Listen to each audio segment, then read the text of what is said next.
गणपति बाप्पा मोरया। स्वागत है आप सभी का मेरे YouTube चैनल दिव्य भक्ति में। तो सबसे पहले आप सभी को विकट चौथ व्रत की हार्दिक शुभकामनाएं। गणपति बाप्पा की का आशीर्वाद आप सभी के ऊपर बना रहे। तो आज की वीडियो में मैं आपके लिए लेके आई हूँ बैसाख महीने में पड़ने वाली विकट संकष्टी चौथ की व्रत कथा। तो वीडियो अंत तक बने रहिए। वीडियो अच्छी लगे तो फ्रेंड और फैमिली में ज़रूर शेयर करिए। एक बुढ़िया माई थी, उसके एक बेटा था। बुढ़िया माई बेटे के लिए 12 महीने की 12 चौथ करती थी।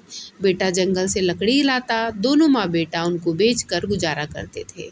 बुढ़िया माई रोजाना जब लकड़ियाँ आती तो उसमें 2 लकड़ी अलग कर देती और चौथ के दिन बेटे से छुप कर उसे बेचकर सामान लेकर आती। फिर 5 चूरमा के पिंड बनाती, एक बेटे को खिलाती, एक आप खाती और एक चौथ माता को चढ़ा देती और 2 बांट देती। एक चौथ के दिन बेटा अपनी पड़ोसन के घर गया। उसने चूरमा का लड्डू बना रखा था, देखा तो उसने पूछा कि आज क्या है।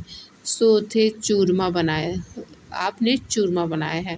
पड़ोसन बोली कि मैंने तो आज ही बनाया है, तेरी माँ तो हर चौथ के दिन बनाती है। तुमको आज दिया था क्या बेटा? बोला दिया तो था। पड़ोसन बोली कि तुम लकड़ियाँ लेकर आते हो जिसमें से तेरी माँ छुप कर बेचकर चूरमा बनाती है। बेटा माँ के पास गया, बोला कि मैं तो इतनी मेहनत से लकड़ियाँ लेकर आता हूँ, तुम चूरमा बनाकर खा लेती हो। तुम मुझको छोड़ दो या चौथ माता को। तो बुढ़िया बोली, बेटा मैं तो तेरे लिए ही व्रत करती हूँ, सो तुमको भले ही छोड़ दूँ लेकिन चौथ माता को नहीं छोड़ सकती। तब बेटे ने घर छोड़ने का फैसला किया। तो माँ बोली कि तुम जा तो रहे हो लेकिन मेरा हाथ का ये आखा लेकर जा, तेरे ऊपर जो भी संकट आएगा चौथ माता के नाम पर इन्हें टल जाएगा, संकट दूर हो जाएगा। बेटा ने सोचा कि तो झूठी बात, लेकिन बात रखने के लिए वो ले लेता है। घर से चला जाता है, थोड़ी दूर गया होगा और देखता है कि खून की नदी बह रही है, किधर से भी रास्ता नहीं था। तब उसने माँ के दिए आखा को बोला कि हे चौथ माता, अगर ये नदी सूख कर रास्ता हो जाए तो तुम सच्ची हो। इतने में ही नदी सूख कर रास्ता हो जाता है। थोड़ा आगे चलने पर तो रात होने लगी और सुनसान जंगल आ गया।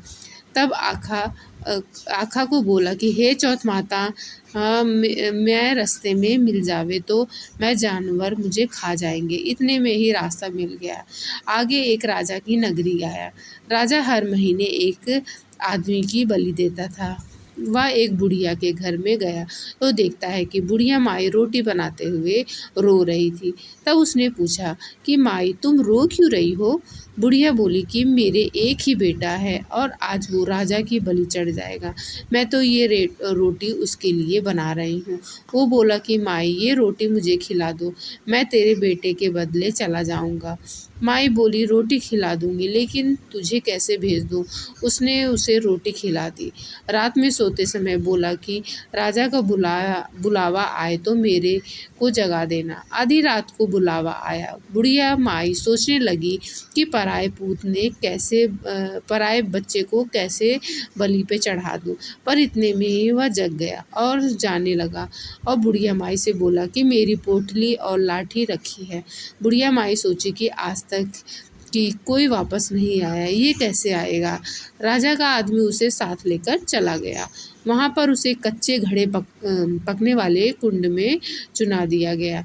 जब वो चुना जा रहा था तो उसने आखा को निकाल कर कहा कि हे चौथ माता, 2 संकट टाल दिए, ये भी तुम ही टालो। इतने में आवा पककर तैयार हो गया और 2-3 दिन बाद आवा के पास बच्चे खेल रहे थे।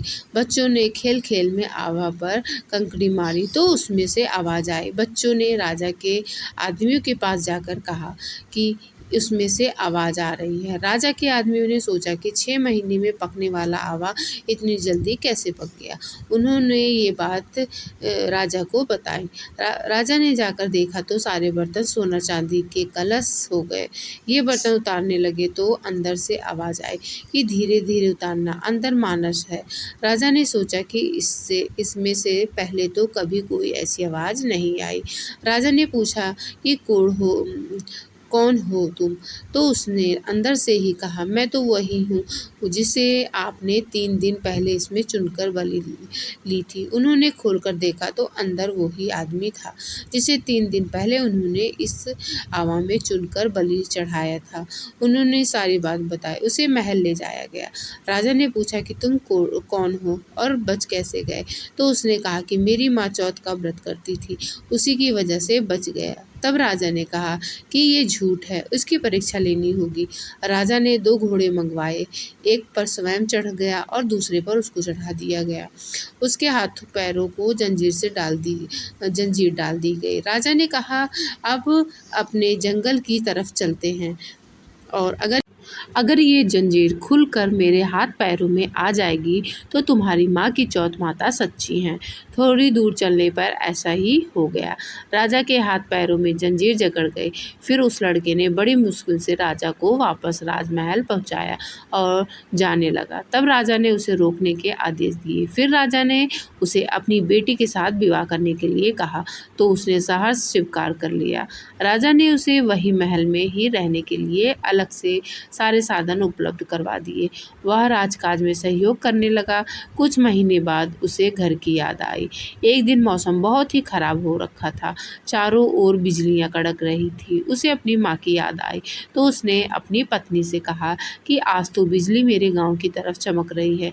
तो उसकी पत्नी यानी राजा की बेटी ने कहा, आपके गांव भी है क्या? तो उसने बताया कि हाँ। उसने अपनी माँ के बारे में बताया। फिर कहा कि गांव चलेंगे। दूसरे दिन सुबह वो गांव के लिए रवाना हुए तो राजा ने खूब सारा धान देकर उन्हें विदा किया।